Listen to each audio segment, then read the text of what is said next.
Help me reach 100k and we will have a legendary giveaway. 3 copies of Legends Arceus with the #1 winner also winning a Switch system. All you need to do is subscribe and comment on any one of my videos from October 28th to January 28th. The more videos you comment on, the more chances you'll have at winning. Leaving a like or a dislike will help support the channel as well. Be sure to read the rest of the rules on screen, and best of luck with the giveaway. Oh man, you guys are great. This one video actually revived my whole channel. Thank you guys so much. I know most of you guys are triggered, and I don't really understand why you were triggered. But I mean, I understand why you're triggered, but you shouldn't have been triggered, but you were triggered. But what can I do? I'm glad. Thank you for supporting the channel. I told you guys, right? Either like or dislike. I'm fine with whatever. I'm fine with whatever. A lot of you chose to like, and a lot of you chose to dislike. Either way, I'm happy with it. Thank you guys so much. But let me clarify for those of you that are triggered, right? I'm not saying, I said don't use those Pokemon. I get that, right?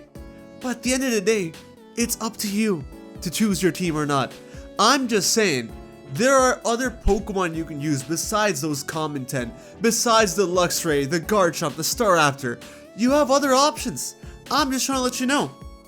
You don't have to use them. There are other things you can use. Now, to be fair, I didn't give you options for every single Pokemon I listed there. I didn't give you substitutes for everybody, right? So you might be wondering, who can I use besides my precious Staraptor? Who can I use besides my trusted Luxray? Well, that's why in this video, I'm coming at you with 10 Pokemon that you should be using in your new Brilliant Diamond and Shining Pearl playthrough. Maybe you guys are going to dislike spam this one as well, but I'm perfectly fine with it. I'm perfectly fine with it. It's not going to hurt me, you know? If you guys tell me you dislike a video, I understand.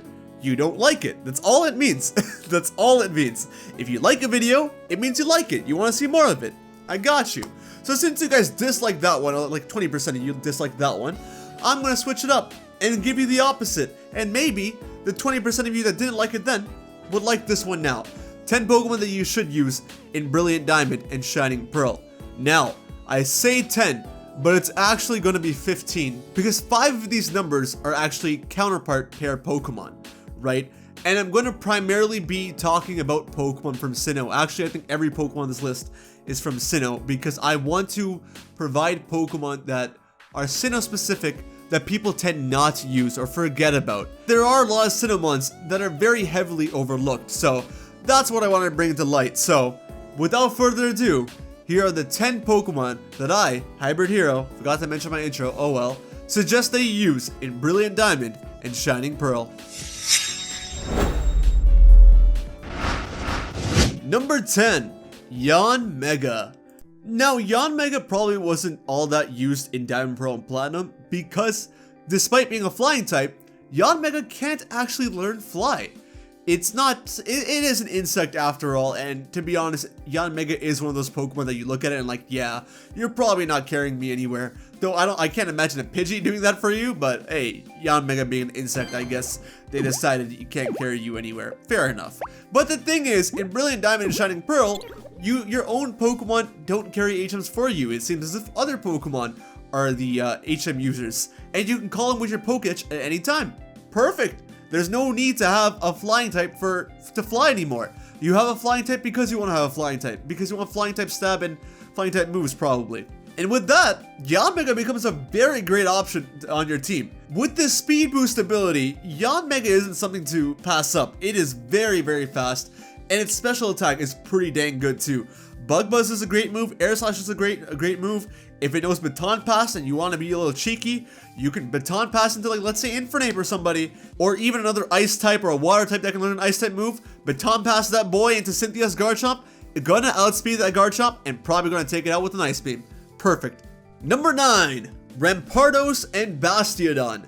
Now, I have Rampardos and Bastiodon set up for my Empoleon and Infernape teams respectively. I've actually used Bastiodon before, and let me tell you, Bastiodon is pretty dang fun to use. It's not like the heaviest hitter ever, but it's meant to be more of a tank, obviously. But for offensive moves, you use things like Metal Burst, Rock Tomb to lower your opponent's speed, and you have Toxic and everything, and it actually does quite a good job in game playthrough. You'd be very surprised. I had a surprisingly fun time with Bastiodon, and I never thought I just wanted to use it for fun. I tried it out and it was great.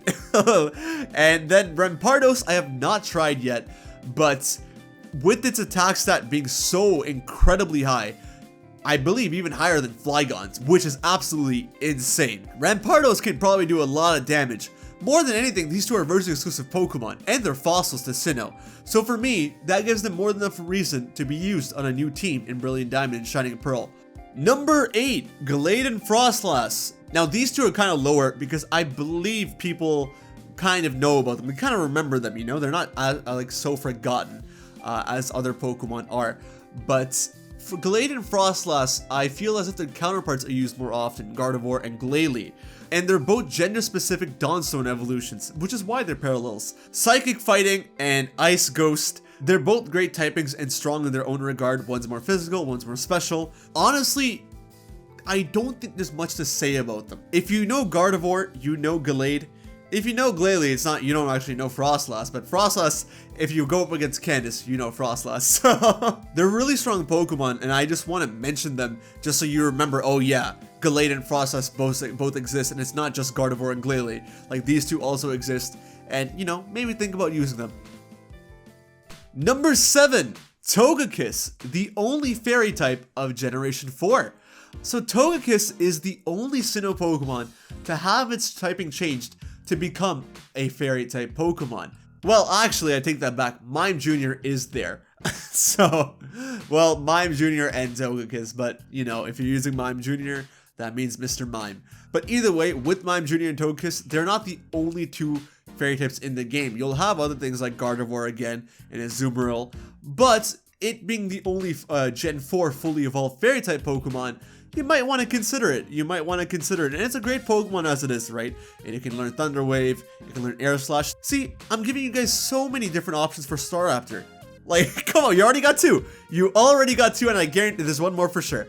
But Togekiss is fantastic. Champion Cynthia uses it.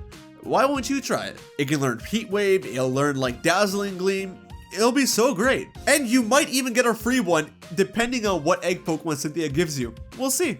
Number 6, Magmortar and Electivire.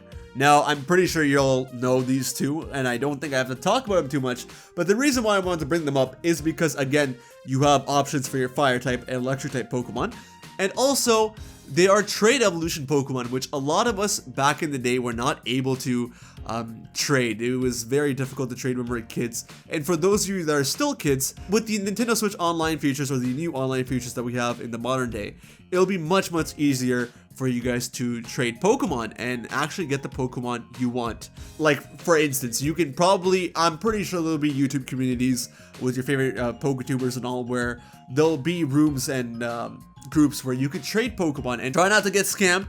Try to go into like a trusted group or someone that's a friend, and you know, maybe you can even use the GTS, and if they have an item on it and you see, okay, Electabuzz and Electrizer, you want to trade like that, bet.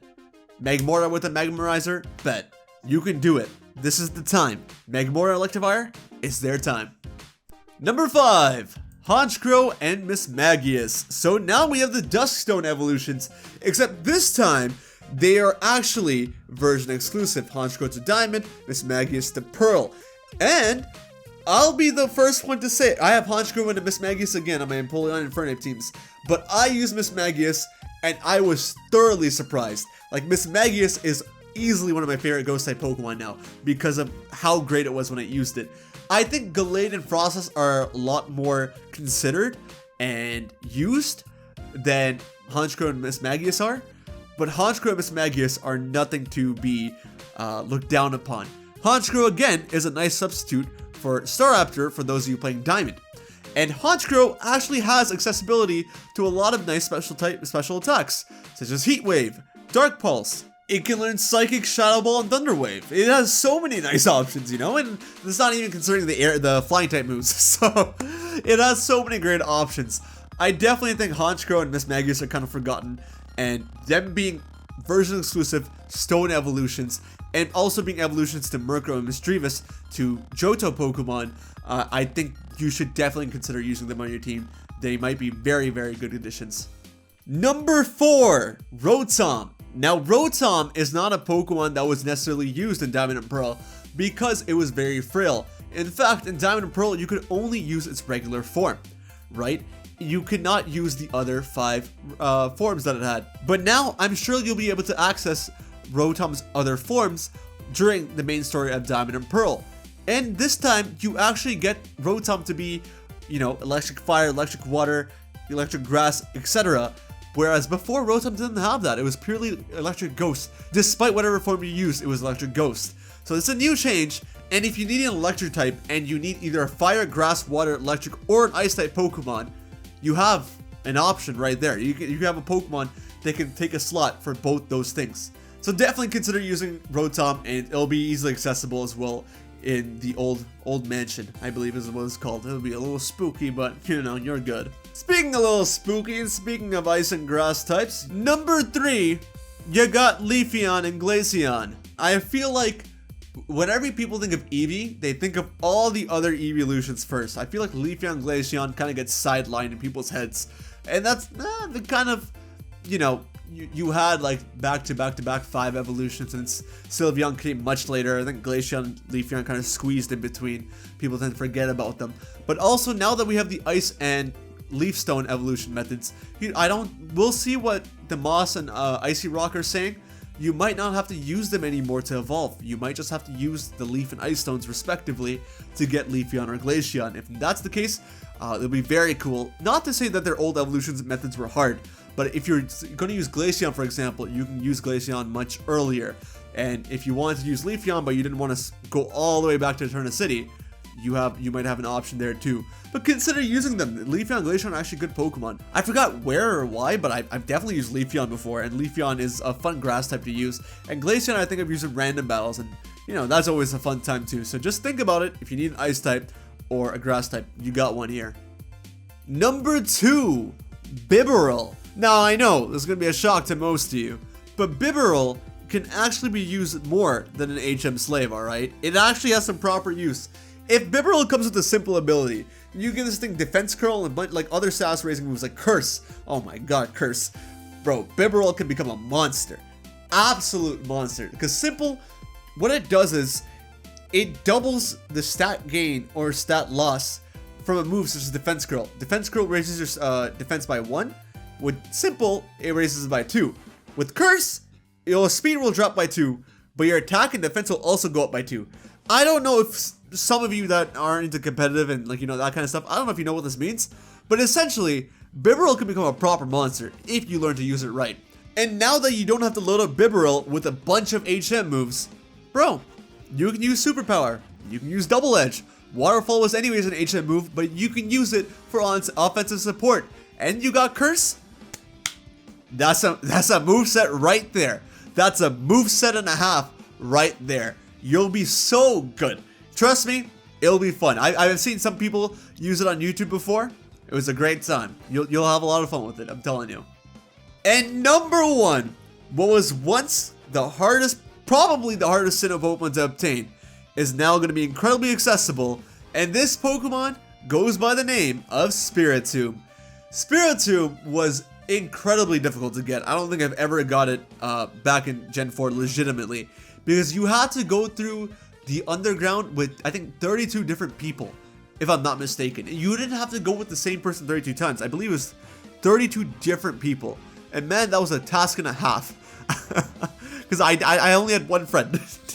I only had one other friend that I connected with Diamond and Pearl that I used to play the game with, you know? So it wasn't really accessible for me to get. But now, with the online features and the underground being something that's heavily focused on, and now that everyone's gonna go to the underground, bro, a ghost and a dark type, Spiritomb, we have it. We can use it for the first time in a Diamond and Pearl playthrough. I know there's gonna be that one person that actually used Spiritomb in their playthrough back in the day, but 99.9% of us could not get Spiritomb, I'm sure. So for all of us, though Spiritomb is a lot weaker, though it now has the fairy type weakness, it is still probably going to be a fun Pokemon to use, and if there's any time you're going to use it in Sinnoh, now is like the only shot you got. So, those are the 10, technically 15 Pokemon that I think you should use in Brilliant Diamond and Shining Pearl. I hope a lot of you don't get as triggered as you did for the first video, but if you did, hey, it's your choice whether they get triggered or not. I'm not going to stop you. I don't want you to, but if you want to get triggered, all up to you. But I'm excited to see what a lot of your teams are in Brilliant Diamond and Shining Pearl. I hope you can let me know what you want to use, as well as what you actually end up using. That'll be really fun to see. Thank you guys so much for watching. Take care of yourselves. Have a wonderful day. And I'll see you guys on the next video, which should be out shortly, alright? See ya.